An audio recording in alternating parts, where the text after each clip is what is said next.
Hello my dear student, welcome back to my YouTube channel. मेरे YouTube channel पर आप लोग का बहुत बहुत स्वागत है। डियर स्टूडेंट, आज की क्लास में हम लोग बीए फिफ्थ सेमेस्टर के शिक्षा शास्त्र विषय का अध्ययन करेंगे और फिफ्थ सेमेस्टर में मैं आज आप लोगों को फिर से पेपर वन का अध्ययन कराना शुरू करूंगा। पेपर वन में अभी तक हम लोगों ने देखिए 3 यूनिट का अध्ययन किया था। उसके बाद मैंने आप लोगों को पेपर टू का अध्ययन कराना शुरू किया था और पेपर टू में भी मैंने आप लोग को 3 यूनिट का अध्ययन करा दिया।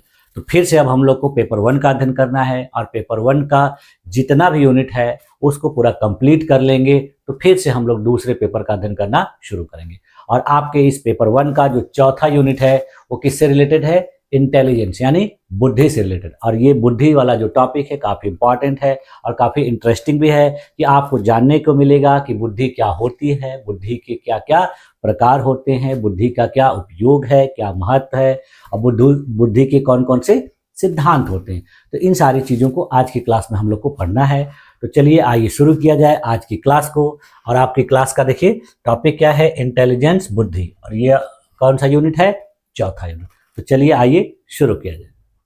हाँ, देखिए आज हम लोग क्या अध्ययन करेंगे? बीए फिफ्थ सेमेस्टर शिक्षा शास्त्र विषय।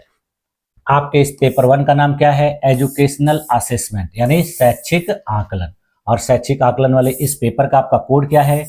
E010501T, जिसमें आज हम लोग को पढ़ना है यूनिट 4 यानी इंटेलिजेंस, जिसको हिंदी में बुद्धि कहा जाता है।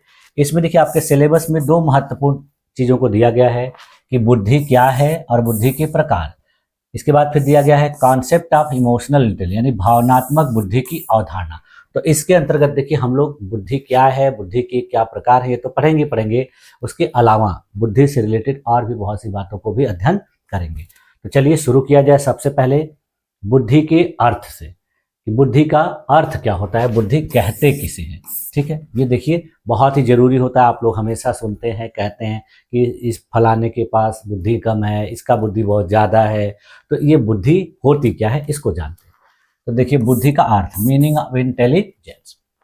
तो देखिए बुद्धि जो है मनुष्य की वह मानसिक क्षमता है जिसके द्वारा वह समझता, सोचता, तर्क करता, समस्याओं का समाधान करता, नई परिस्थितियों में अनुकूलन करता तथा अनुभव से सीखता है। यानी यह एक प्रकार की हमारी क्या है? मेंटल एबिलिटी है, मानसिक क्षमता है, जिसके द्वारा हम क्या करते हैं? किसी चीज़ को समझते हैं, किसी चीज़ के बारे में सोचते हैं, उसके बारे में तर्क करते हैं, समस्याओं का समाधान करते हैं, नई परिस्थितियों में अपने आप को अनुकूलित करते हैं और विभिन्न प्रकार के अनुभवों से सीखते हैं। यानी ये देखिए बहुत बड़ा कॉन्सेप्ट है, बहुत बड़ी क्षमता होती है जिसके आधार पर कोई भी मनुष्य अपने जीवन में बेहतर तरीके से कार्य करता है।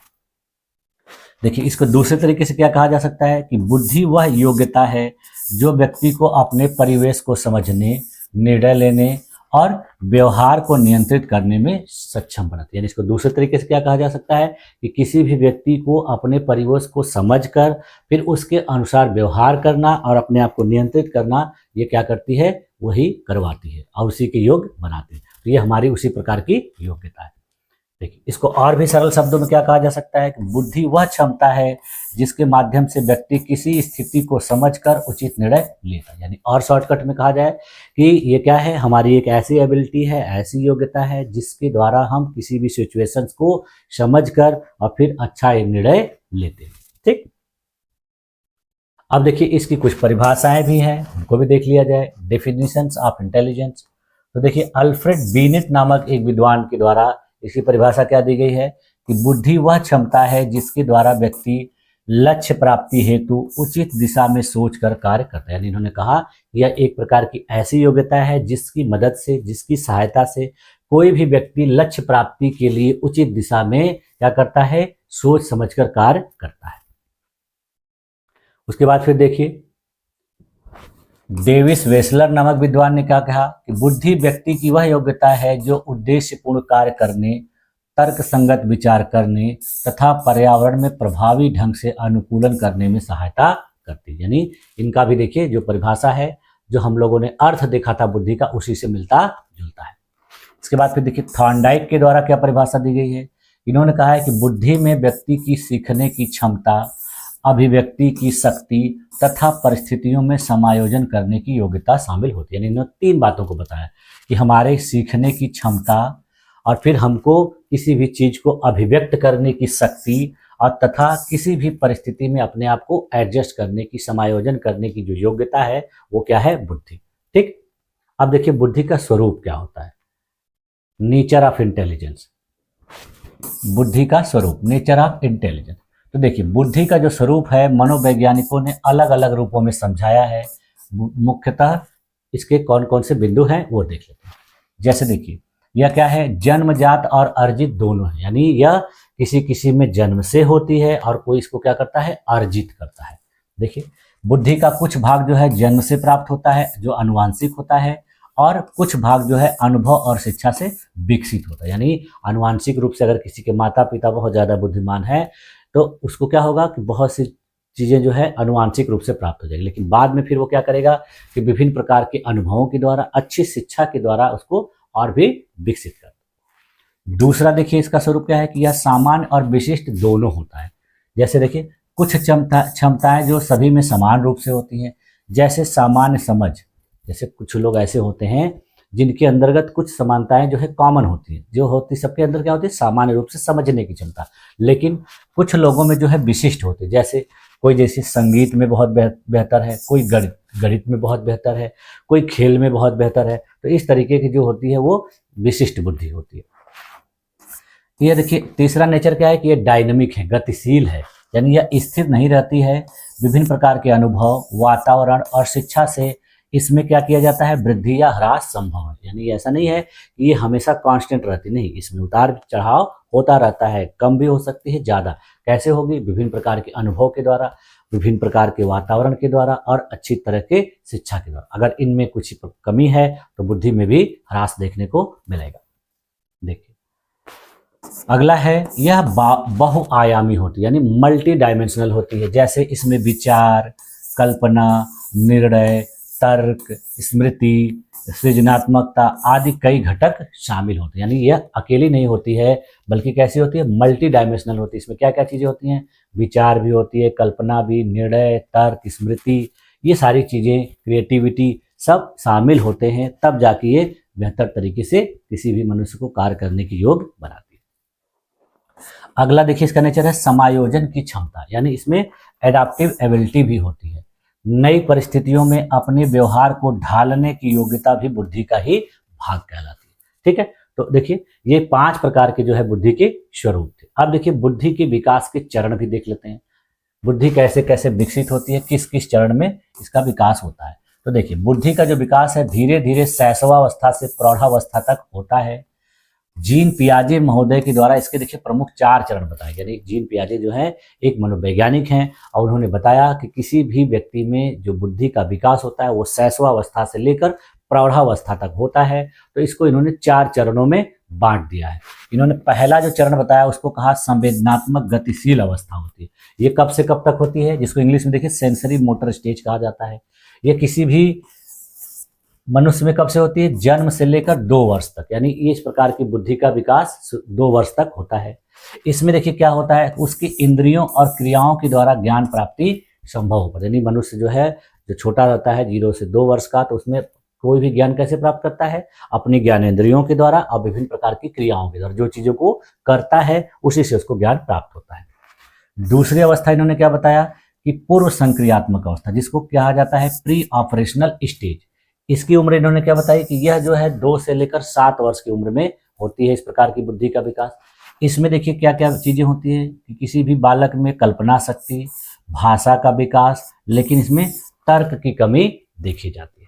उसके बाद फिर देखिए उन्होंने तीसरा स्टेज क्या बताया, इसको उन्होंने नाम दिया ठोस संक्रियात्मक अवस्था। इसको इंग्लिश में कॉन्क्रीट ऑपरेशनल स्टेज भी कहा जाता है। इसकी देखिए उम्र इन्होंने क्या बताई, 7 वर्ष से लेकर 11 वर्ष तक। इसमें देखिए प्रमुख विशेषताएं क्या है कि तर्क शक्ति और मानसिक क्रियाएं जो है ठोस वस्तुओं पर बालक के अंदर विकसित हो जाती हैं। यानी वो किसी ठोस वस्तु, सॉलिड वस्तु के ऊपर तर्क कर सकता है, विभिन्न प्रकार की मानसिक क्रियाएं कर सकता है। और चौथी जो है इन्होंने बताया औपचारिक संक्रियात्मक अवस्था, जिसको फॉर्मल ऑपरेशनल स्टेज कहते हैं। ये देखिए 11 वर्ष से ऊपर की उम्र में विकसित होने लगती है। और इसमें देखिए अमूर्त तर्क, कल्पनाशील सोच और समस्या समाधान क्षमता, यानी अब जो है बालक क्या करता है कि अमूर्त चीज़ों के बारे में भी सोचने लगता है। जैसे जो चीजें दिखाई नहीं देती है, जैसे किसी के अंदर अच्छाई, बुराई, प्रेम, सहयोग, ये सब चीजों के बारे में तर्क करता है। कल्पनात्मक सोच अब उसके अंदर डेवलप होती है और समस्या समाधान करने की क्षमता भी धीरे धीरे उसके अंदर डेवलप होने लगती है। तो इस तरीके से देखिए 4 चरणों में बुद्धि का विकास होता है। तो देखिए बुद्धि का विकास देखिए कैसे होता है, आयु, अनुभव और पर्यावरण के साथ निरंतर चलता है। जैसे जैसे आयु होगी, जैसा पर्यावरण होगा और जैसा उसको अनुभव मिलेगा उसी के साथ होता रहेगा। अब देखिए बुद्धि की विशेषताएं देख लेते हैं, कैरेक्टरिस्टिक्स ऑफ इंटेलिजेंस। तो पहले देखिए विशेषता क्या है, समस्या समाधान की क्षमता होती है, यानी किसी भी समस्या को सॉल्व करने की जो क्षमता है वो बुद्धि के माध्यम से आती है। दूसरा क्या है इसकी विशेषता, अनुकूलनशीलता, यानी किसी भी पर्यावरण में अगर व्यक्ति अपने आप को ढाल ले रहा है तो कहा जाएगा कि उसके अंदर अनुकूलन की बुद्धि है। ठीक। तीसरा देखिए इसकी विशेषता क्या है, सीखने की क्षमता, यानी बुद्धि के द्वारा किसी भी अनुभव के माध्यम से बालक हो, चाहे व्यक्ति हो, चाहे मनुष्य हो, वो क्या करता है, अपने सीखने की क्षमता को बेहतर कर सकता है। इसके बाद फिर देखिए अगला क्या है इसका विशेषता, तार्किकता और विचारशीलता, यानी बुद्धि के द्वारा सही और गलत में भेद करने की जो शक्ति है वो आती है। अगला विशेषता क्या है, सृजनात्मकता, क्रिएटिविटी, यानी नए नए विचार उत्पन्न करने की क्षमता कहाँ से आती है, बुद्धि के द्वारा। लक्ष्य प्राप्ति, कोई भी बुद्धिमान व्यक्ति होता है अपने कार्यों को लक्ष्य की दिशा में संचालित करता है और उसको लक्ष्य की प्राप्ति होती है। अगली विशेषता है समग्रता, यानी इंटीग्रेशन। इसमें देखिए क्या होता है कि बुद्धि व्यक्ति के मानसिक, भावनात्मक और सामाजिक पहलुओं को जोड़ती है। तो इस तरीके से देखिए 6-7 जो है बुद्धि की विशेषताएं होंगी। अब देखिए बुद्धि के निर्धारक कौन कौन से होते हैं, यानी डिटर्मिनेंट्स ऑफ इंटेलिजेंस कौन होते हैं, बुद्धि का निर्धारण किन के आधार पर होता है। तो सबसे पहले देखिए बुद्धि के निर्धारक कारकों में क्या होता है, अनुवांशिक कारक, यानी माता पिता से प्राप्त जो है लक्षण होते हैं, जो जैविक गुण होते हैं, वो बुद्धि को निर्धारित करते हैं कि किसी की बुद्धि किस तरीके की होगी। उसके बाद देखिए अगर कोई जुड़वा बच्चों पर किया गया प्रयोग से प्रमाणित हुआ है कि बुद्धि में अनुवांशिकता का महत्वपूर्ण योगदान, देखिए कुछ ऐसे जुड़वा बच्चे थे जिन पर प्रयोग किया गया और उससे पता चला कि उनकी बुद्धि पर अनुवांशिकता का क्या है, महत्वपूर्ण योगदान होता है। दूसरा देखिए क्या होता है, पर्यावरणीय कारक है। पहला तो अनुवांशिक हो गया, फिर पर्यावरण, जिस परिवेश में, जिस तरह के पर्यावरण में बालक का परवरिश होता है, जिस परिवेश में वो रहता है, उसके द्वारा भी उसकी बुद्धि का निर्धारण होता है। जैसे देखिए कौन कौन से जैसे किस प्रकार का परिवार है, किस प्रकार के विद्यालय में पढ़ता है, उसका जो मित्र समूह कैसा है, वह किस तरीके के समाज में अपने क्रियाओं को करता है, कहाँ ज़्यादा समय बिताता है, तो इन सारी चीज़ों का भी उसके बुद्धि पर प्रभाव पड़ता है। शिक्षा, पोषण, सामाजिक परिस्थितियां बुद्धि के विकास को बढ़ाती या घटाती है। अच्छी तरीके की शिक्षा रहेगी तो बुद्धि को बढ़ाएगी, नहीं रहेगी तो घटाएगी। अच्छा पोषण नहीं मिलेगा, अच्छा खान पान नहीं रहेगा तो भी बुद्धि प्रभावित होगी। और सामाजिक परिस्थितियां कैसी हैं वो भी प्रभावित करती है। अगला देखिए इसका निर्धारक क्या है, पोषण, न्यूट्रिशन। संतुलित भोजन जो है मस्तिष्क की कार्य क्षमता को प्रभावित करता है। अगर कोई बालक है, कोई व्यक्ति है, उसको संतुलित भोजन नहीं मिल पा रहा है तो उससे क्या होगा, उसकी बुद्धि की कार्य क्षमता प्रभावित होगी। बचपन में उचित पोषण न मिलने पर मानसिक विकास प्रभावित होता है। बहुत से ऐसे बच्चे होते हैं जो पिछड़े होते हैं, गरीब होते हैं, तो उनको बचपन में अच्छे तरीके से पोषण नहीं मिल पाता, सही पौष्टिक भोजन नहीं मिल पाता, जिसकी वजह से उनका मानसिक विकास प्रभावित होता है। इसके बाद फिर देखिए शारीरिक स्वास्थ्य भी प्रभावित करता है। यदि किसी व्यक्ति का शरीर स्वस्थ नहीं है, वो बीमार है, उसको किसी भी प्रकार की समस्या है, किसी की वजह से उसको शरीर में दर्द है, कोई समस्या है, तो भी उसका मानसिक स्वास्थ्य प्रभावित होता है। देखिए स्वस्थ शरीर में ही स्वस्थ मस्तिष्क कार्य करता है। अगर शरीर स्वस्थ नहीं है तो मस्तिष्क सही से काम नहीं करेगा। आप लोग देखते होंगे कि किसी वजह से अगर हमारे सर में दर्द हो रहा है तो हम किसी काम को सही ढंग से नहीं कर पाते हैं, अच्छे तरीके से नहीं सोच पाते हैं। तो ये देखिए शारीरिक स्वास्थ्य भी इसका निर्धारक होता है। ठीक है। उसके बाद फिर देखिए सामाजिक और सांस्कृतिक कारक भी प्रभावित करते हैं कि बालक का देखिए किस प्रकार के सामाजिक मूल्यों को लेकर चलता है, किस प्रकार की संस्कृति और जीवन शैली बच्चा अपनाता है या बालक अपनाता है, वो उससे देखिए उसकी सोच और बुद्धि के विकास को दिशा मिलती है। जिस प्रकार का परिवेश, जिस प्रकार का संस्कृति, जिस प्रकार का नैतिक आचरण, सामाजिक मूल्य होगा, उसकी बुद्धि की दिशा उसी क्षेत्र में होगा। और अगला निर्धारक क्या है, शैक्षणिक अवसर। किसी भी बालक को अगर उचित शिक्षा प्राप्त करने का, ज्ञान प्राप्त करने का अवसर नहीं मिला तो भी उसकी बुद्धि प्रभावित। देखिए उचित शिक्षा और प्रशिक्षण से बुद्धि का विस्तार, अगर उसको ये सब नहीं मिल रहा है तो उसकी बुद्धि का विस्तार नहीं होगा। ठीक, अब देखिए बुद्धि के प्रकार, टाइप्स ऑफ इंटेलिजेंस, ये कौन कौन से होते हैं। देखिए सबसे पहला क्या होता है, सामान्य बुद्धि, जिसको जनरल इंटेलिजेंस कहा जाता है। इसे देखिए जी फैक्टर भी कहा जाता है। इसको किसने कहा था जी फैक्टर, स्पीयरमैन नामक मनोवैज्ञानिक।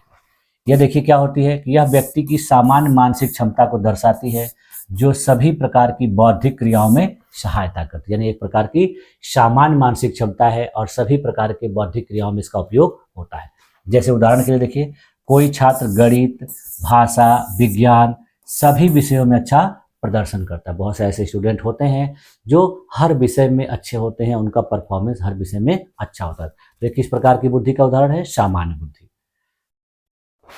दूसरा देखिए होता है विशिष्ट बुद्धि, जिसको स्पेसिफिक इंटेलिजेंस, विशिष्ट का मतलब किसी एक चीज में बहुत ज्यादा विशिष्ट होगा। जैसे देखिए इसे यस फैक्टर के नाम से भी जाना जाता है। यह क्या होता है कि किसी विशेष क्षेत्र या कार्य से संबंधित बुद्धि है। यानी कोई बालक चाहे बालिका हो, किसी विशेष क्षेत्र में बहुत बेहतर हो, चाहे खेल में हो, चाहे संगीत में हो, चाहे नृत्य में हो, चाहे गणित में हो, चाहे भाषा में हो, तो वो किसी एक में रहेगा लेकिन बहुत ज्यादा निपुण रहेगा, तेज रहेगा। जैसे देखिए उदाहरण के लिए, कोई व्यक्ति संगीत में निपुण है लेकिन गणित में कमजोर है। तो इस तरह के विद्यार्थी भी आपको देखने को मिलते हैं हमें। बहुत से स्टूडेंट का मैथ तो बहुत स्ट्रांग रहता है लेकिन दूसरे विषय बहुत कमजोर होते हैं। तो ये कैसा होता है, स्पेसिफिक। तीसरा है देखिए अभिव्यक्त बुद्धि, जिसको अब्स्ट्रैक्ट बुद्धि कहा जाता है। इसमें देखिए क्या होता है कि व्यक्ति के अंदर अमूर्त विचारों, अवधारणाओं या प्रतीकों से संबंधित सोच का उपयोग करने की क्षमता होती है।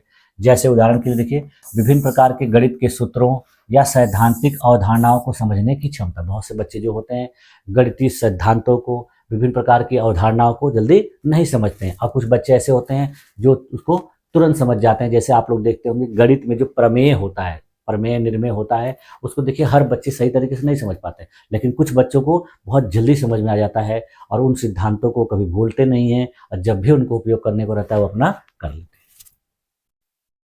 इसके बाद फिर देखिए अगली है यांत्रिक बुद्धि, मैकेनिकल बुद्धि। इसमें देखिए क्या होता है कि विभिन्न प्रकार की मशीनों को, उपकरणों को और भौतिक वस्तुओं को समझने तथा प्रयोग करने की क्षमता दर्शाती है। यानी ये इस प्रकार की क्षमता योग्यता है जिसमें व्यक्ति की विभिन्न प्रकार की मशीनों को बहुत जल्दी चलाना सीख जाता है और उसको वो अच्छे तरीके से अपने जीवन में प्रयोग करता है। तो जैसे देखिए बहुत से ऐसे स्टूडेंट होते हैं जो इंजीनियरिंग के क्षेत्र में जाते हैं, उनसे मैकेनिकल वर्क बहुत अच्छे तरीके से किया जाता है। अब बहुत से लोगों को ये सब चीज़ें जल्दी समझ में नहीं आती। देखिए उदाहरण के लिए कि एक मैकेनिक द्वारा इंजन की समस्या को पहचान कर उसे ठीक करना। बहुत से देखिए मैकेनिक ऐसे होते हैं कि जो आप कोई भी सामान आपका खराब है तो उसको केवल देख के ही बता देते हैं कि आपका ये चीज़ खराब है, ये चीज़। अब बहुत से ऐसे लोग होते हैं कि जो उसका आपका पार्ट पार्ट पुर्जा पुर्जा खोल देते हैं लेकिन फिर भी उनको समझ में नहीं आता। तो ये है मैकेनिकल बुद्धि, यांत्रिक बुद्धि। इसके बाद फिर देखिए अगली बुद्धि जो है सामाजिक बुद्धि, जिसको सोशल बुद्धि कहा जाता है। ये बुद्धि देखिए कब काम आती है, दूसरों के साथ बेहतर संबंध बनाना, दोस्त बनाना, दूसरों के साथ अच्छा व्यवहार करना। देखिए दूसरों के साथ संबंध बनाने, उनकी भावनाओं को समझने, सामाजिक स्थितियों में व्यवहार करने की क्षमता होती है। यानी कौन सा व्यक्ति किसके साथ घुल मिलकर अच्छे तरीके से काम कर ले रहा है, अच्छे से बात कर ले रहा है, अच्छे से व्यवहार कर ले रहा है, ये सब किसके अंतर्गत आती है, सामाजिक बुद्धि। इसका उदाहरण जैसे देखिए कि एक शिक्षक द्वारा छात्रों की मन स्थिति को समझकर पढ़ाने का तरीका बदलना। अब देखिए बहुत से ऐसे टीचर होते हैं कि बच्चों की मन स्थिति को जानकर, उनके भाव को समझकर उसी तरीके से क्लास में पढ़ाते हैं। तो ये क्या हो जाता है, सामाजिक बुद्धि। इसके बाद फिर देखिए अगली क्या है, भावनात्मक बुद्धि, जिसको इमोशनल इंटेलिजेंस कहा जाता है। इसमें देखिए क्या होता है कि यह अपनी और दूसरों की भावनाओं को समझने, उसको नियंत्रित करने और सही दिशा में प्रयोग करने की क्षमता होती है। यानी इस प्रकार की बुद्धि जिसके अंतर्गत होती है वो अपनी भावनाओं को भी समझ लेता है अच्छे तरीके से, दूसरे की भावनाओं को भी समझ लेता है और फिर उसको बेहतर तरीके से नियंत्रित करता है और सही दिशा में प्रयोग करता है। तो ये सब कैसी बुद्धि की है विशेषता, भावनात्मक बुद्धि। इसके बाद देखिए इसका उदाहरण जैसे है कि कोई व्यक्ति क्रोध में भी संयम बनाए रखे और शांतिपूर्ण समाधान निकाले। तो इस तरीके की बुद्धि क्या होती है, भावनात्मक। बहुत से लोग देखिए जब क्रोध में होते हैं, गुस्से में होते हैं तो गलत डिसीजन ले लेते हैं, गलत कार्य करते हैं। लेकिन जो व्यक्ति भावनात्मक रूप से बुद्धिमान होता है वो क्या करता है, क्रोध में भी गलत निर्णय नहीं लेता, अपने आप पर संयम बनाए रखता है। इसके बाद फिर देखिए अगली है व्यवहारिक बुद्धि, जिसको प्रैक्टिकल इंटेलिजेंस कहा जाता है। इसे देखिए स्ट्रीट स्मार्टनेस के नाम से भी जाना जाता है। ये देखिए क्या होती है, यह रोजमर्रा के जीवन की समस्याओं का समाधान करने की क्षमता। यानी किसी भी व्यक्ति का, किसी भी बालक का जो डेली की समस्या है उससे लड़ने की ये क्षमता होती है, योग्यता होती है।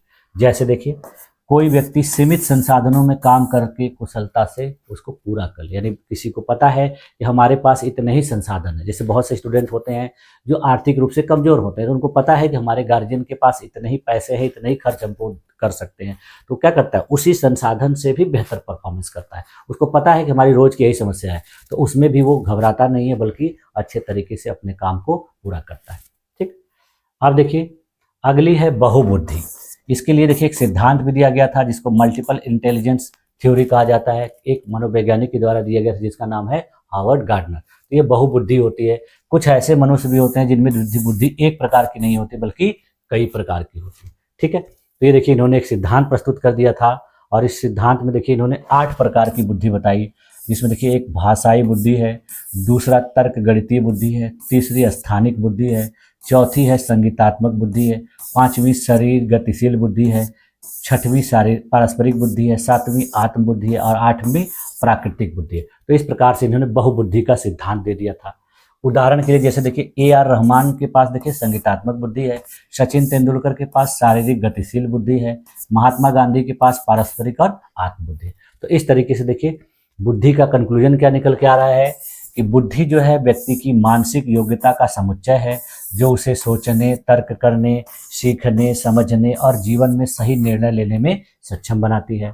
हर व्यक्ति में बुद्धि का प्रकार और स्तर भिन्न भिन्न होता है, इसलिए प्रत्येक व्यक्ति किसी न किसी क्षेत्र में विशिष्ट होता है। यानी सब में बुद्धि एक जैसी नहीं होती, एक बराबर नहीं होती, किसी में ज़्यादा होती है, किसी में कम होती है, और किसी में बहुत विशेष प्रकार की होती है। तो इस तरीके से ये सब हम लोगों ने किसके बारे में पढ़ा, बुद्धि के बारे में। अब देखिए बुद्धि के सिद्धांत हैं, बुद्धि के सिद्धांतों को भी हम लोग देख लेते हैं। देखिए थ्योरीज ऑफ इंटेलिजेंस। तो बुद्धि देखिए क्या है कि एक जटिल मानसिक योग्यता है, इसलिए विभिन्न मनोवैज्ञानिकों ने इसके स्वरूप और प्रकार को समझने के लिए अलग अलग सिद्धांत प्रस्तुत। देखिए बुद्धि क्या है कि एक प्रकार की मानसिक योग्यता है, लेकिन ये क्या है, बहुत जटिल है, तो इसको किसी एक सिद्धांत से समझना उतना आसान नहीं है। तो इसीलिए अनेक वैज्ञानिकों ने तरह तरह के सिद्धांत इससे संबंधित प्रस्तुत किए हैं। देखिए तो मुख्य रूप से बुद्धि के सिद्धांतों को 3 भागों में बांटा जा सकता है। पहला देखिए क्या है, एक गुणक सिद्धांत, जिसको यूनिटरी मोनोफैक्टरी थ्योरी कहते हैं। इसको दिया किसने था, इसको दिया था अल्फ्रेड बीने और स्पीयरमैन ने। ये 2 महत्वपूर्ण विद्वान थे, मनोवैज्ञानिक थे, जिनके द्वारा यह सिद्धांत दिया गया है।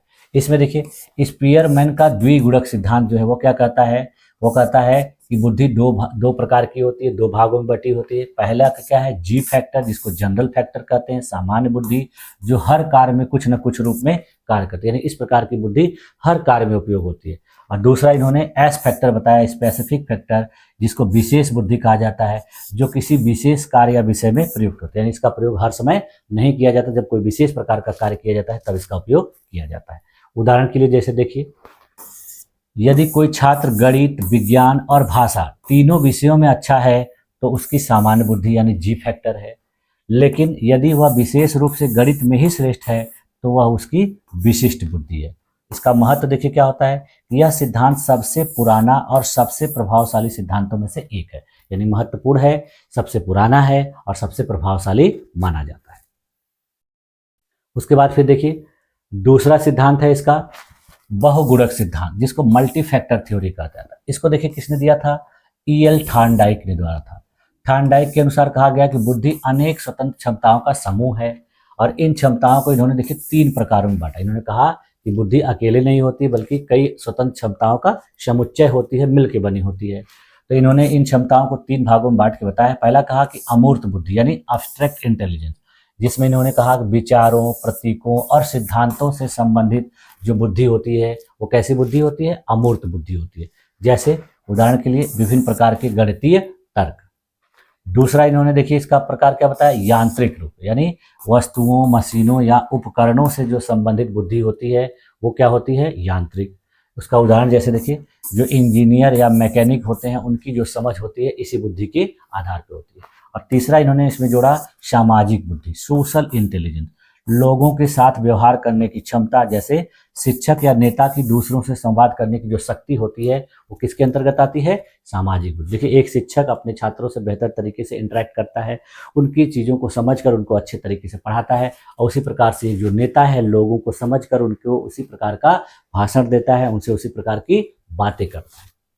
इसका निष्कर्ष देखिए क्या है कि बुद्धि एकल शक्ति नहीं बल्कि विभिन्न प्रकार की क्षमताओं का समूह।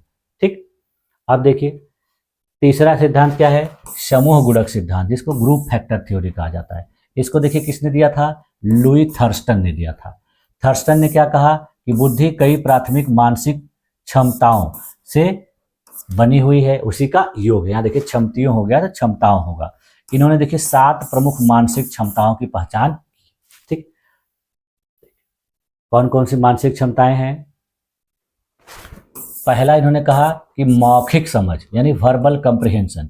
इसका उदाहरण इन्होंने क्या बताया कि भाषा को समझने की क्षमता।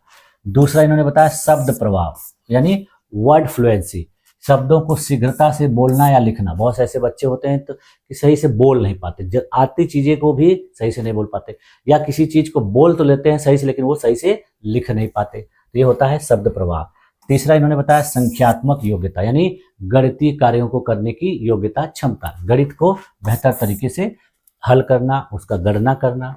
चौथा इन्होंने बताया स्थानिक दृश्य स्पेशियल विजुलाइज। इसमें इन्होंने बताया कि आकृतियों को समझने की जो क्षमता, बहुत से बच्चे होते हैं कि आकृतियों को जल्दी नहीं समझ पाते हैं, उनके अंदर समस्या होती है, जिसकी बेहतर होती है स्थानिक दृश्य बुद्धि। वो क्या करता है? विभिन्न प्रकार की आकृतियों को देखकर तुरंत बता देता है कि हाँ ये स्क्वायर है, ये सर्कल है, ये ट्राइंगल है, तो इस तरीके से वो बता देता है। इसके बाद फिर देखिए इन्होंने सातवां क्या बताया? संगठन स्मृति, जिसको एसोसिएटिव मेमोरी कहा जाता है। इसका मतलब क्या होता है कि चीजों को याद करने की क्षमता, याद रखने की क्षमता, किसी चीज को कितने देर तक वो याद रख सकता है। और छठवां इन्होंने बताया ग्रहणशील शक्ति यानी परसेप्चुअल स्पीड, चीजों को जल्दी पहचाना। बहुत से लोग जो होते हैं जिनकी परसेप्चुअल स्पीड बहुत स्लो होती है, किसी चीज को जल्दी ग्रहण नहीं कर पाते, उनको कोई चीज बताई जाती है, समझाई जाती है तो उसमें बहुत देर लगाते हैं, तो ये होता है ग्रहणशील गति। जिसकी तेज होती है वो किसी चीज को बताने पर तुरंत समझ जाता है। और सातवां इन्होंने बताया तर्क शक्ति रीजनिंग, ये किसी भी समस्या का समाधान निकालने की सबसे बेहतर क्षमता होती है। ठीक है, तो इस प्रकार से इन्होंने 7 प्रकार के क्षमताओं का बुद्धि के संयोजन के रूप में बताया। बुद्धि एकल नहीं बल्कि क्या है? कई क्षमताओं का संयोजन है। और वो क्षमताएं कितने इन्होंने बताई? 7 प्रकार की। अब देखिए अगला जो सिद्धांत है वो संरचनात्मक सिद्धांत है, जिसको कहा जाता है स्ट्रक्चर ऑफ इंटेलेक्ट मॉडल। इसको देखिए किसने दिया था? जेपी गिलफोर्ड ने दिया था। इन्होंने कहा कि बुद्धि को 3 आयामों में समझा जा सकता है, यानी इन्होंने इसको समझने के लिए 3 आयाम बताए। पहला क्या बताया इन्होंने कि क्रिया ऑपरेशन, यानी व्यक्ति कैसे सोचता है। दूसरा इन्होंने क्या बताया? विषय वस्तु कंटेंट, यानी व्यक्ति किस विषय पर सोचता है, यानी पहले व्यक्ति कैसे सोचता है और फिर किस विषय पर सोचता है। और तीसरा इन्होंने क्या बताया? उत्पाद यानी प्रोडक्ट, यानी सोचने का परिणाम क्या होता है। ठीक, तो देखिए इन्होंने क्या कहा कि इन तीनों के संयोजन से 150 प्रकार की बुद्धियां बनती हैं। यानी इन्होंने कहा कि इन्हीं तीनों का संयोजन अगर सही तरीके से किया जाए तो 150 प्रकार की बुद्धियों का क्या होगा? निर्माण होता है। ठीक, अब देखिए इसका उदाहरण है कि किसी व्यक्ति की भाषा में जो सोचने की क्रिया है वो उसकी क्या है? ऑपरेशन है। मौखिक विषय वस्तु उसका कंटेंट है, और शब्द चयन का परिणाम उसका क्या है? प्रोडक्ट है। ठीक, अब देखिए जो गार्डनर का बहुबुद्धि सिद्धांत था उसको देखिए, उसको भी हम लोग सिद्धांत के रूप में देख लेते हैं। यानी यहाँ पर हम लोगों ने अभी पहले देखा कि बहुबुद्धि के प्रकार के रूप में, अब इसका सिद्धांत के रूप में। तो देखिए गार्डनर ने क्या कहा था कि बुद्धि एक नहीं बल्कि कई प्रकार की होती है, और उन्होंने 8 प्रकार की प्रमुख बुद्धियों का उल्लेख किया है। जैसे देखिए कौन सी बुद्धि वाले लोग कैसे कैसे होते हैं, किस किस क्षेत्र में बहुत बेहतर होते हैं। जैसे देखो जो भाषाई बुद्धि वाले लोग होते हैं जिनको लिंग्विस्टिक कहा जाता है, वो देखिए अच्छे कवि और अच्छे लेखक होते हैं। जिनकी तर्क गणितीय बुद्धि बेहतर होती है, लॉजिकल मैथमेटिकल, वो देखिए वैज्ञानिक होते हैं, गणितज्ञ होते हैं। जिनमें स्थानिक बुद्धि होती है वो देखिए वास्तुकार होते हैं, चित्रकार होते हैं। जिनके अंदर संगीतात्मक बुद्धि होती है वो देखिए अच्छे गायक होते हैं, अच्छे संगीतकार होते हैं।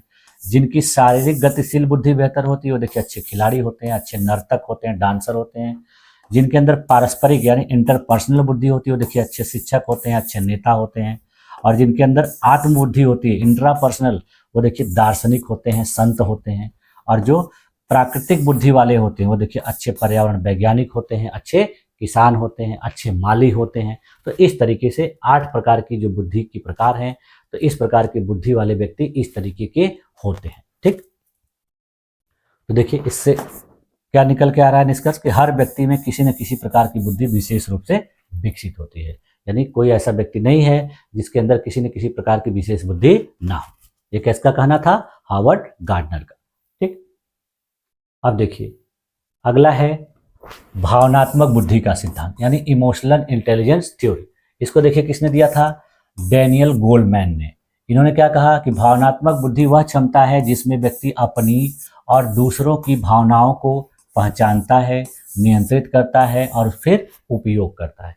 इसके इन्होंने देखिए 4 घटक बताए। पहला क्या बताया इन्होंने? आत्म जागरूकता, दूसरा बताया आत्मनियंत्रण, तीसरा बताया सहानुभूति और चौथा बताया सामाजिक कौशल। इसका उदाहरण जैसे देखिए कि एक शिक्षक अपने गुस्से पर नियंत्रण रखकर विद्यार्थियों से शांतिपूर्वक व्यवहार करता है। यानी कभी कभी टीचर को क्लास में बच्चों पे गुस्सा आ जाता है तो वो अपने गुस्से को क्या करता है? नियंत्रित करता है और नियंत्रित करने के बाद बच्चों से शांतिपूर्वक तरीके से व्यवहार करता है और क्लास में उनको सही चीज़ों को बताता है। ठीक, देखिए अगला जो है वो है त्रिआंगिक सिद्धांत जिसको ट्राइआर्किक थ्योरी कहा जाता है। इसको देखिए किसने दिया था? रॉबर्ट स्टर्नबर्ग ने दिया था। इन्होंने भी देखिए बुद्धि को 3 भागों में बांटा। पहला इन्होंने कहा विश्लेषणात्मक बुद्धि जो तर्क, विश्लेषण और समस्या समाधान में उपयोग होती है। दूसरा इन्होंने कहा सृजनात्मक बुद्धि जिसको क्रिएटिव इंटेलिजेंस कहा जाता है। इसको नई स्थितियों से निपटने की क्षमता के रूप में इन्होंने बताया। और तीसरा इन्होंने बताया व्यवहारिक बुद्धि जिसको प्रैक्टिकल इंटेलिजेंस कहा जाता है। इसको इन्होंने कहा कि वास्तविक जीवन में अनुकूलन की क्षमता होती है। ठीक, तो इसका उदाहरण देखिए क्या है कि एक छात्र प्रश्न हल करने में विश्लेषणात्मक बुद्धि, नया तरीका सोचने में सृजनात्मक बुद्धि और जीवन की समस्याओं को सुलझाने में व्यवहारिक बुद्धि दिखाता है। यानी इस तरीके से वो तीनों प्रकार की बुद्धि का उपयोग करता है। तो इसका देखिए बुद्धि के सिद्धांत का क्या कंक्लूजन निकल के आ रहा है कि बुद्धि को समझने के जो अनेक सिद्धांत हैं ये किसी न किसी ऐसे एकल शक्ति, देखिए किसी ने बहुत क्षमताओं का समूह, देखिए किसी ने क्या कहा? एकल शक्ति, तो किसने कहा? स्पीयरमैन ने। किसी ने कहा बहुत क्षमताओं का समूह, तो किसने कहा? थर्स्टन और गार्डनर ने। और किसी ने इसे क्या कहा? भावनात्मक और सामाजिक दृष्टि, किसने कहा? गोल्डमैन ने। तो इस तरीके से देखिए इन सभी सिद्धांतों से स्पष्ट होता है कि बुद्धि क्या है? बहुआयामी है और हर व्यक्ति की बुद्धि का प्रकार व स्तर अलग अलग होता है। ठीक, तो इससे निष्कर्ष यही निकल के आया कि हर व्यक्ति के अंदर बुद्धि एक प्रकार की नहीं होती है, बल्कि बुद्धि क्या है? मल्टी डायमेंशनल एबिलिटी है किसी भी व्यक्ति के अंदर। ठीक, अब देखिए हम लोग देख लेते हैं भावनात्मक बुद्धि की अवधारणा, कॉन्सेप्ट ऑफ इमोशनल इंटेलिजेंस। ये भी आपके देखिए सिलेबस में दिया गया है। अभी हम लोगों ने किसके बारे में पढ़ा? बुद्धि और बुद्धि के प्रकार, और उसी में बुद्धि के महत्वपूर्ण सिद्धांतों को भी देख लिया। अब आपको देखना है भावनात्मक बुद्धि की अवधारणा। तो भावनात्मक बुद्धि के बारे में देखिए डिटेल में देख लेते हैं कि मानव जीवन में केवल बौद्धिक योग्यता आईक्यू ही सफलता का निर्धारण नहीं करती। यानी कहा जा रहा है कि किसी का आईक्यू बहुत बेहतर है तो उससे ही सब कुछ नहीं हो पाता, उसके साथ साथ उसके अंदर क्या होनी चाहिए? भावनात्मक योग्यता भी होनी चाहिए, इमोशनल कोशेंट भी होना, जिसको देखिए यहाँ पर ईक्यू के नाम से भी संबोधित किया जाता है। आईक्यू का मतलब क्या होता है? बौद्धिक योग्यता, और ईक्यू का मतलब क्या होता है? भावनात्मक योग्यता। यानी दोनों का बेहतर तरीके से समायोजन रहेगा तभी कोई व्यक्ति अच्छा काम कर पाएगा, अच्छे जीवन तरीके से अपने सफल हो पाएगा। देखिए भावनात्मक बुद्धि का अर्थ क्या होता है कि अपनी और दूसरों की भावनाओं को पहचानना, समझना, नियंत्रित करना और उचित ढंग से व्यक्त करना। यानी केवल अपने को नहीं, दूसरे की भावनाओं को भी समझना और फिर उसको समझ के अच्छे तरीके से पहचान कर फिर नियंत्रित करना और फिर उचित ढंग से व्यक्त करना। तो ये सब किसके अंतर्गत आता है? भावनात्मक बुद्धि। देखिए इसकी परिभाषाएं भी दी गई हैं कुछ विद्वानों के द्वारा। जैसे देखिए पीटर सालोवे और जॉन मेयर ने क्या परिभाषा दी इसकी? उन्होंने कहा है कि भावनात्मक बुद्धि वह क्षमता है जिसके द्वारा व्यक्ति अपनी तथा दूसरों की भावनाओं को पहचानता है, उन्हें नियंत्रित करता है और अपने विचारों और कार्यों को उचित दिशा देता है। इसके बाद फिर देखिए डैनियल गोल्डमैन ने क्या कहा? इन्होंने 1995 में कहा था कि भावनात्मक बुद्धि जो है व्यक्ति की वह योग्यता है जिसके माध्यम से वह अपनी भावनाओं को समझकर उनका नियंत्रण करके दूसरे की भावनाओं को समझते हुए सामाजिक संबंधों में संतुलन बनाए रखता है। अब देखिए भावनात्मक बुद्धि के प्रमुख घटक कौन कौन से कंपोनेंट होते हैं इस प्रकार की बुद्धि के। तो देखिए डेनियल गोलमैन के अनुसार देखते हैं। सबसे पहले इन्होंने देखिए क्या कहा, आत्म जागरूकता। पहला घटक क्या है, आत्म जागरूकता। इससे क्या होता है कि अपनी भावनाओं, शक्तियों, कमजोरियों और उद्देश्यों को समझने की क्षमता इससे विकसित होती है। उदाहरण के लिए जैसे देखिए कि एक शिक्षक यह पहचानता है कि वह गुस्से में है और उसे शांत करने का प्रयास करता है। यानी टीचर को पता है कि वह गुस्से में है किसी बात से, तो वो अपने आप को शांत करने के लिए प्रयास करता है। दूसरा देखिए घटक इसका क्या बताया इन्होंने, आत्मनियंत्रण यानी सेल्फ रेगुलेशन। अपनी भावनाओं को नियंत्रित करना और उसको संयमित रखने की क्षमता। जैसे देखिए कोई भी छात्र है वो परीक्षा में तनाव के बावजूद शांत रहकर प्रश्न को हल करता है। यानी बहुत से ऐसे स्टूडेंट होते हैं कि परीक्षा के समय क्या हो जाते हैं, बहुत तनाव में आ जाते हैं, स्ट्रेस में आ जाते हैं, लेकिन उस तनाव के बावजूद भी वो अपने आप को बेहतर तरीके से संतुलित करके प्रश्नों को हल करते हैं। और बहुत से स्टूडेंट ऐसे होते हैं जो तनाव में आकर अपना पेपर खराब कर लेते हैं। देखिए अगला घटक जो है प्रेरणा, मोटिवेशन। इससे देखिए क्या होता है कि स्वयं को लक्ष्य की प्राप्ति हेतु प्रेरित करने की क्षमता विकसित होती है। कठिन परिस्थितियों में भी व्यक्ति हिम्मत नहीं हारता, आगे बढ़ता जाता है। चौथा चीज है सहानुभूति, जिसको इम्पैथी भी कहा जाता है। ये देखिए क्या होता है कि दूसरे की भावनाओं को समझने और उनसे जुड़ने की क्षमता होती है। इसमें देखिए क्या होता है, शिक्षक विद्यार्थियों की समस्या को समझकर उन्हें सहयोग देता है।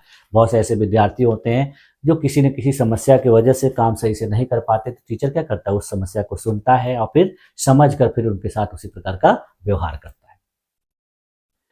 अगला घटक इन्होंने बताया सामाजिक कौशल। इसमें देखिए क्या होता है कि दूसरों के साथ सकारात्मक संबंध स्थापित करने की जो क्षमता है वो विकसित होती है। इसमें कोई व्यक्ति टीम वर्क, संवाद और नेतृत्व में बहुत निपुण होता है।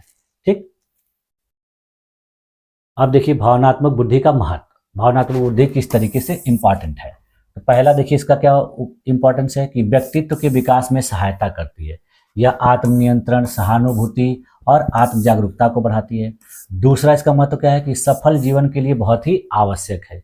यानी उच्च ईक्यू वाले जो लोग हैं वो तनावपूर्ण परिस्थितियों में भी संयम बनाए रखते हैं। बहुत ज़्यादा आईक्यू उच्च है तो वो लोग बहुत सी परिस्थितियों में संयम नहीं बना पाते। आप लोग सुनते होंगे कि बहुत से ज़्यादा पढ़े लिखे उच्च पदों पे काम करने वाले व्यक्ति भावनात्मक बुद्धि की कमी की वजह से सुसाइड कर लेते हैं, गलत डिसीजन ले लेते हैं। ये इसी की कमी की होता है। इसलिए आईक्यू के साथ साथ ईक्यू का भी होना बहुत जरूरी है। देखिए अगला महत्व क्या है कि अच्छे संबंध बनाने में सहायक होता है। यानी व्यक्ति को दूसरे की भावनाओं को समझने और सहयोगी बनने में मदद करता है। अगला महत्व क्या है कि कार्यस्थल पर सफलता में सहायक। यानी किसी भी कार्य में अगर कोई व्यक्ति है, लगा हुआ है, तो वहां पर वो अच्छे तरीके से काम करके सफलता प्राप्त करे। जैसे देखिए किसी काम का नेतृत्व कर रहा है, अगर वो किसी टीम का लीडर है, टीम वर्क कर रहा है, तो निर्णय क्षमता को मजबूत करने में यह योगदान देती है। अगला देखिए इसका क्या है महत्व, शैक्षिक सफलता में योगदान।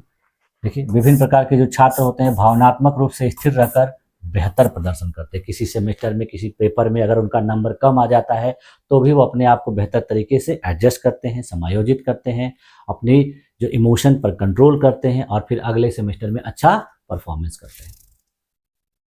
अब देखिए भावनात्मक बुद्धि और बौद्धिक बुद्धि यानी ईक्यू और आईक्यू में जो है बेसिक डिफरेंस क्या है उसको देख लेते हैं। देखिए यहाँ पर बौद्धिक बुद्धि आईक्यू और भावनात्मक बुद्धि ईक्यू, इन दोनों में बेसिक डिफरेंस क्या है। तो पहले देखिए परिभाषा के आधार पर कि यह सोचने, तर्क करने और सीखने की क्षमता है और यह भावनाओं को समझने, नियंत्रित करने और उपयोग करने की क्षमता है। पहला डिफरेंस ये हो गया। दूसरा देखिए क्षेत्र के आधार पर यह संज्ञानात्मक होती है और यह भावनात्मक होती है, यानी ये कॉग्निटिव होती है, वो अफेक्टिव होती है। तीसरा देखिए विकास के आधार पर अंतर, यह शिक्षा और प्रशिक्षण से आती है और ये कैसे आती है, अनुभव और आत्म जागरूकता से। यानी इसको सिखाया नहीं जाता है बल्कि ये खुद के अनुभव से और आत्म जागरूकता से आती है, यानी सेल्फ अवेयरनेस से आती है। अब देखिए परिणाम के आधार पर यह अकादमिक सफलता प्रदान करती है या व्यक्तिगत और सामाजिक सफलता प्रदान करती है। इस जिसके अंदर ये बहुत ज़्यादा रहेगी वो परीक्षा में बहुत ज़्यादा नंबर लाएगा, वो टॉप करेगा, लेकिन जिसके अंदर ये रहेगी वो व्यक्तिगत रूप से और सामाजिक रूप से सफल रहेगा। उदाहरण जैसे देखिए गणितीय समस्या का हल करना, और यहाँ उदाहरण के लिए झगड़े को शांतिपूर्वक सुलझाना। यदि कोई झगड़ा हो रहा है, कोई किसी प्रकार का विवाद है, तो वो शांतिपूर्वक उसको सुलझा देगा। और यहाँ क्या है कि बड़े बड़े सवाल को हल कर सकता है, क्वेश्चन को सॉल्व करता है, लेकिन समस्या को हल नहीं कर पाता है। ठीक, तो देखिए शिक्षा में भावनात्मक बुद्धि की क्या भूमिका है, ये देख लेते हैं। तो देखिए शिक्षक जो है छात्रों की भावनाओं को समझकर बेहतर शिक्षण कर सकता है, पहला महत्व है इसका उपयोग है शिक्षा क्षेत्र में। दूसरा देखिए शिक्षा के क्षेत्र में इसका उपयोग क्या है कि छात्रों में आत्मनियंत्रण और सहानुभूति का विकास होता है। तीसरा देखिए क्या है कि कक्षा का वातावरण जो है सकारात्मक और तनाव मुक्त बनता है। चौथा देखिए इसका उपयोग शिक्षा के क्षेत्र में क्या है कि अनुशासन और आत्म प्रेरणा को इससे बढ़ावा मिलता है। अब देखिए भावनात्मक बुद्धि का कंक्लूजन क्या निकल के आया कि भावनात्मक बुद्धि जो है व्यक्ति के समग्र विकास की आधारशिला होती है। यह केवल भावनाओं को समझने की क्षमता नहीं है, बल्कि जीवन में संतुलन, सफलता और सुख प्राप्त करने का साधन है। यानी इससे देखिए संतुलन भी बनेगा, सफलता भी मिलेगी और सुख भी अच्छे तरीके से प्राप्त होगा। जिस व्यक्ति की भावनात्मक बुद्धि उच्च होती है वह न केवल अच्छा विद्यार्थी या शिक्षक बनता है, बल्कि एक सफल, संवेदनशील और जिम्मेदार नागरिक भी बनता है। यानी इस प्रकार की बुद्धि जिसके अंतर्गत रहेगी, बेहतर होगी, वह विद्यार्थी भी अच्छा होगा, अच्छा सफल संवेदनशील व्यक्ति भी होगा और जिम्मेदार नागरिक भी होगा। ठीक है, तो इस तरीके से देखिए आज हम लोगों ने बुद्धि के बारे में बेहतर तरीके से उदाहरणों के साथ अध्ययन किया और मैंने अपनी तरफ से आप लोगों को समझाने का पूरा प्रयास किया और मुझे उम्मीद है कि आप लोगों को ये सारी चीज़ें अच्छी तरीके से समझ में आ गई। इसके बावजूद भी अगर किसी स्टूडेंट को कोई चीज़ समझ में नहीं आई, कोई डाउट है, तो कंप्लेन करके, कमेंट करके मुझसे पूछ सकता है, मैं उसकी पूरी मदद करूँगा। ठीक है, तो आज यहीं तक रहने दिया जाए। अगले क्लास में हम लोग जो है आपका अगला यूनिट यानी 5वां यूनिट है उसके बारे में अध्ययन करेंगे और 5वां यूनिट आपका जो है बुद्धि के मापन से रिलेटेड, यानी बुद्धि का मापन किया कैसे जाता है, ये हम लोग नेक्स्ट क्लास में अगले यूनिट में पढ़ेंगे। ठीक है, तो आप लोगों ने मेरी इस क्लास में अपने आप को इतनी देर तक इतने धैर्यपूर्वक बनाए रखा, इसके लिए आप लोग का बहुत बहुत धन्यवाद। मिलते हैं नेक्स्ट क्लास में, तब तक के लिए थैंक यू।